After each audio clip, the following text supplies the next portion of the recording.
Hello, this is Jared with Hive Lead Marketing, and this is 5 Minute Marketing Tips.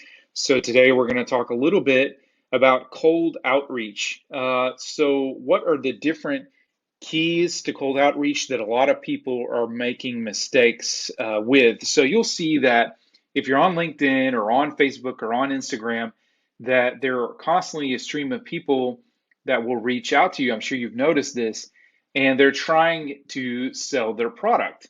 And the problem is that that I'm sure you all know this, and also on your phone. I mean, people are calling you all the time, right? And the problem with this is that you're getting treated a lot of times when people are doing this like you're a robot. The issue is that there's so much saturation of cold outreach that it doesn't work anymore. Everybody's doing it, and so a lot of people tend to think that cold outreach is not the answer. I do think cold outreach can work, but today what I want to do is to give you a few pointers that will make it more likely that it will work. All right, number one is that cold outreach requires organization. All right, so if you are going to be doing messaging on LinkedIn or messaging on Facebook or messaging on Instagram or wherever you might be doing it, that means that it's going to take multiple touch points to be able to talk with people or connect with them. You can't expect to be able to chat with people online and expect to just send them a message and expect for it to work. So what happens is a lot of people use bots and they try to automate the process, and then it never really works out for them. You realistically, you're going to have a lot of follow up, and so this entire system really needs to be probably customized inside of a CRM. A CRM being customer intention management that shows exactly where you are in the process of talking with these people. And so if you're going to do that, you really need to have some kind of CRM. We do cold outreach in Hive Lead as well as ads, and so we like to be careful about having everything inside of a CRM so we know right where everybody is at that we're happen to be speaking with in cold messaging. The same is also true if you're doing phone calls. You need to, if, for example, you called someone up and you talked to the gatekeeper, and the gatekeeper said, okay, you can talk to them, but they won't be back until Thursday at 2 o'clock. You need something to be able to keep all of that inside of a system. You need to be able to call or message a lot of people and keep track of it. So that's key number one.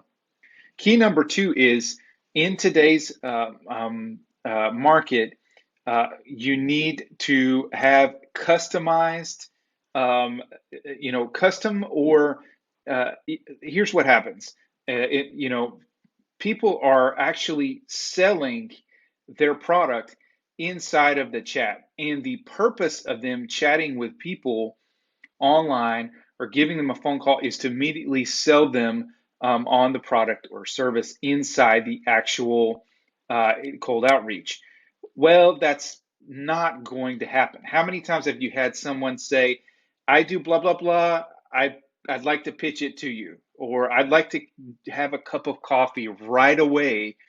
And it doesn't work because we've been oversaturated with that. We've been inside in the pandemic for since 2020, and people are tired of being treated like a robot. People want to be treated in a personal way. So what I recommend to you is that you should go into your cold outreach with the method or the idea, even in the messaging, of serving the people that you are targeting in some way, shape, or form. This could be by trying to build a community in which you invite people into that's going to serve them. This could be by offering people a free piece of information that will serve them. That is not actually a sales method, but is that actually something that's going to get them pique their interest and then do follow up? That's going to work in a whole lot better. And if you can, the more personable you can make it, the more that you can actually connect with people, because really what it needs to be is networking. Cold outreach needs to be just like in-person networking. You're just doing it online. You're getting to know people. You're getting to know their business. You're seeing how you can serve them. And if you serve up front, then many times that can lead to clients. People are gonna like you, and they're gonna trust you. No one wants to be treated like a number. That does not work, unfortunately. And well, or fortunately, depending on how you look at it. And then number three, you need to make sure that you are being very careful about tracking everything. And that means that you need to have ad copy that you're testing. So we talked in the beginning about having a CRM and being organized, but you need to have ad copy that you are A/B testing, or messaging that you are A/B testing, and you need to incrementally improve it if you're going to be successful.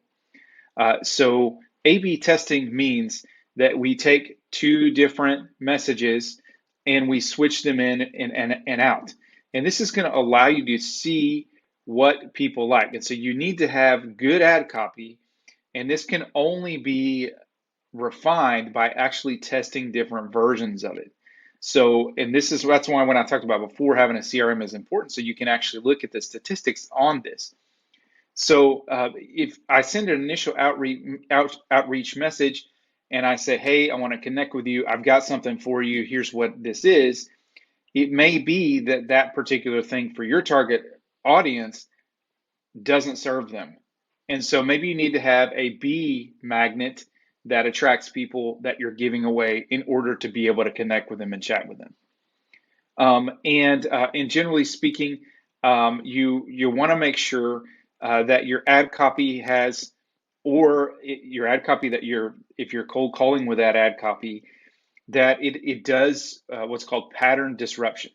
So you want to make sure that your ad copy is going to disrupt, people's flow for their day. So if you write something vanilla or generic, then it's probably not going to work. It needs to be something that hits them in the face initially and gets their attention, and then you can come in and talk with people. And so, don't sell inside your ad copy for sure.